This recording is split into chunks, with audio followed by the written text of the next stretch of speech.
സ്വന്തം നാട്ടിൽ തന്നെ ഒരു നല്ല ഉയർന്ന സാലറി സ്കെയിലിൽ തന്നെ വർക്ക് ചെയ്യണം. 18 to 36 എന്ന് പറയുന്ന ഏജ് ലിമിറ്റ് 18 to 40 മാറിയിരിക്കുകയാണ്. ചിലപ്പോൾ കുറച്ച് ടെൻഷനോട് കൂടി എക്സാമിന് പ്രിപ്പയർ ചെയ്യുന്ന ആൾക്കാരുണ്ടാവും അല്ലെ. ഏജ് ബ്രിമിൽ നിന്ന ആൾക്കാർക്കൊക്കെ ഒരു ഹോപ്പിനുള്ള ഒരു ചാൻസ് ഉണ്ട്. Hi all, good morning, welcome back to എജൂസ് ഇന്റർനാഷണൽ അക്കാഡമി. അപ്പോൾ ഒരു സ്റ്റേറ്റ് ഗവൺമെന്റ് ജോബ് ക്രാക്ക് ചെയ്യണം എന്ന് ആത്മാർത്ഥമായി ആഗ്രഹിക്കുന്ന ആൾക്കാർക്കൊക്കെ ഒരു ഹാപ്പി ന്യൂസ് ആയിട്ടാണ് PSC ഇന്നലെ വന്നിട്ടുണ്ടായിരുന്നത്. എന്താണ്? 18 to 36 എന്ന് പറയുന്ന ഏജ് ലിമിറ്റ് 18 to 40 മാറിയിരിക്കുകയാണ്. അതായത് ജനറൽ കാൻഡിഡേറ്റ്സിന് 40 വയസ്സും OBC ST കാൻഡിഡേറ്റ്സിന് അതിൻ്റെതായ ഏജ് റിലാക്സേഷനിൽ ചേഞ്ചസും വന്നിട്ടുണ്ട്. അപ്പൊ അതെന്തായാലും ഒരു നല്ല കാര്യമാണ് അല്ലെ. കാരണം ചില ആൾക്കാർ ആ ഏജിന്റെ ഒരു ബ്രിമ്മിൽ, ഏജ് ലിമിറ്റിന്റെ ആ ഒരു ബ്രിമ്മിൽ എത്തി നിൽക്കുന്ന ആൾക്കാരുടെയൊക്കെ ഒരു ടെൻഷൻ എന്ന് പറഞ്ഞാൽ ഇനി എനിക്ക് എത്ര പ്രാവശ്യം എഴുതാൻ പറ്റും, ചിലപ്പോൾ ഇതെന്റെ ലാസ്റ്റ് ചാൻസ് ആയിരിക്കും എന്ന് വിചാരിച്ചിട്ട് ചിലപ്പോൾ കുറച്ച് ടെൻഷനോട് കൂടി എക്സാമിന് പ്രിപ്പയർ ചെയ്യുന്ന ആൾക്കാരുണ്ടാവും അല്ലെ. അപ്പൊ എന്തായാലും ഇനി അങ്ങനത്തെ ടെൻഷൻ കുറച്ച് നാളത്തേക്ക് നമുക്ക് വേണ്ട അല്ലെ. എന്താണ്?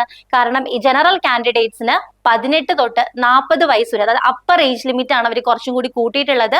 18 to 40 ആയി മാറിയിട്ടുണ്ട് ജനറൽ കാൻഡിഡേറ്റ്സിന്. അതുപോലെ OBC കാൻഡിഡേറ്റ്സിന് 43 വയസ്സ് വരെയുള്ള കാൻഡിഡേറ്റ്സിന് എക്സാം എഴുതാം.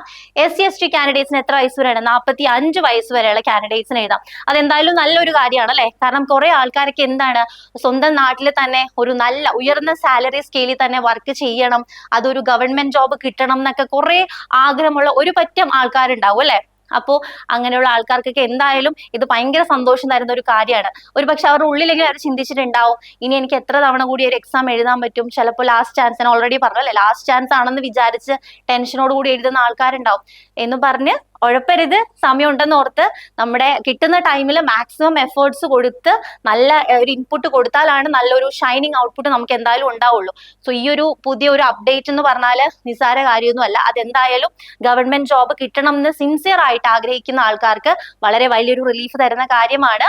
സോ അതുപോലെ നമ്മുടെ ജനറൽ PSC ആണെങ്കിലും അതുപോലെ നമ്മുടെ ഫാർമസി റിലേറ്റഡ് PSC എക്സാംസ് ആണെങ്കിലും ഏജ് ബ്രിമിൽ നിന്ന ആൾക്കാർക്കൊക്കെ ഒരു ഹോപ്പിനുള്ള ഒരു ചാൻസ് ഉണ്ട്.